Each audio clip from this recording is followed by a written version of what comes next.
حضرت عمر بن عبدالعزیز رحمۃ اللہ علیہ کے والد مصر میں ہوتے تھے، اور جناب عمر بن عبدالعزیز حضرت صالح بن کسان رحمۃ اللہ علیہ کے محدث تھے، ان کے پاس مدینہ طیبہ میں تعلیم حاصل کرتے تھے۔ تو آپ نے اپنے استاد صاحب کے پیچھے عصر کی نماز پڑھی، تو ایک رکعت آپ کی لیٹ تھی، اٹھ کے آپ نے نماز پوری کی۔ تو حضرت صالح بن کسان محدث تھے، عالم تھے، حدیث پاک کو جاننے والے۔ وہ حضرت عمر بن عبدالعزیز سے کہہ رہے ہیں بچپن ہے اور والد مصر میں۔ انہوں نے پوچھا بیٹا کہاں تھے نماز میں؟ ایک رکعت میں نے دیکھا کہ آپ نے دیر سے نماز پڑھی ہے۔ تو عرض کرنے لگے میں حضور کنگھی کر رہا تھا۔ بعض بچے آئینے کے سامنے کھڑے رہتے ہیں، پھر بڑی بڑی دیر ہی کھڑے رہتے ہیں۔ کنگھی کر رہا تھا تو ذرا دیر ہو گئی۔ حضرت صالح بن کسان رحمۃ اللہ علیہ نے ان کے والد کو مصر میں خط لکھا، فرمانے لگے جوانی بھی ہے، موقع بھی ہے، فرصت بھی ہے، اور ابھی بھی آپ کا بیٹا جماعت سے نماز نہیں پڑھتا۔ مصر میں خط گیا۔ آج جب میں نے پوچھا ہے تو اس نے کہا میں کنگھی کر رہا تھا۔ اتنے معمولی سے کام کے لیے اس نے تکبیر اولیٰ چھوڑ دی۔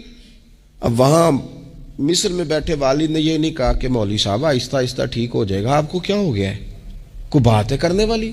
انہوں نے وہاں سے گھوڑے پہ بندہ دوڑایا، بندہ مدینہ طیبہ آیا۔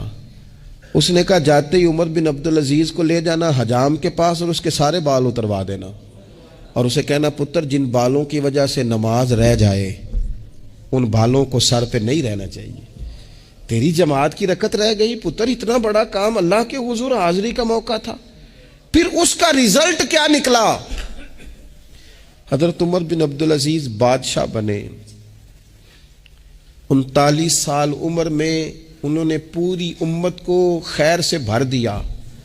حشام بن عبد الملک کے بھی 11 بیٹے تھے، جناب عمر بن عبدالعزیز کے بھی 11 بیٹے تھے۔ حشام جب دنیا سے گیا تو ہر بیٹے کو 10 لاکھ دینار آئے، اور جناب عمر بن عبدالعزیز جب دنیا سے گئے تو 11 بیٹے تھے اور 6 دینار تھے۔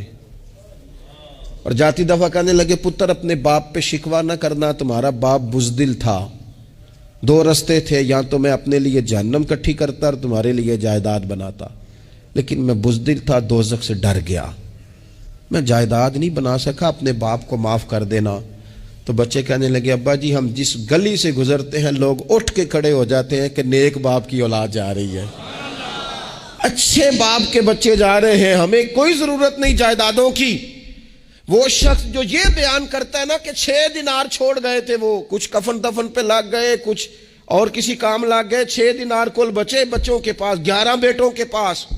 لیکن وہ شخص کہتا ہے وہ جو 10 لاکھ دینار حشام بن عبد الملک کے بچوں کو آئے تھے، وہ مسجدوں کے سامنے بھیک مانگا کرتے تھے، کیونکہ جب بچوں کو بنا اس طرح کا دیا گیا کہ کھانے میں پینے میں موج میں اڑا دیا مال، اور یہ جو 6 دینار 11 بیٹوں کو دے کے گیا، رب نے اتنی برکت دی کہ ایک ایک بیٹا ایک ایک وقت میں 100 گھوڑے مال کے بھرے ہوئے رب کے رستے میں خیرات فرمایا کرتے تھے۔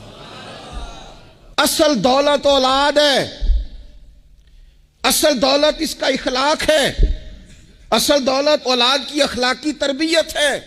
ایسا نہ ہو کہ مال کمانے کے چکر میں اصل دولت سے ہاتھ دھو بیٹھے، ایسا نہ ہو کہ بینک پیسوں سے بھر جائے اور ہماری اولاد ہاتھوں سے نکل جائے، ایسا نہ ہو کہ ہم نے یاروں کو ٹائم دے دے کے تو بڑی دور نکل گئے ہم، لیکن ہمارے بچے کے ذہن میں چند سوالات تھے، ہم انہیں مطمئن نہیں کر سکے، ہم نے نوکروں کے ذمہ ڈال دیا، فلانے کے ذمہ ڈال دیا، چچا کے ذمہ ڈال دیا، وقت نہیں دیا، ٹائم نہیں دیا۔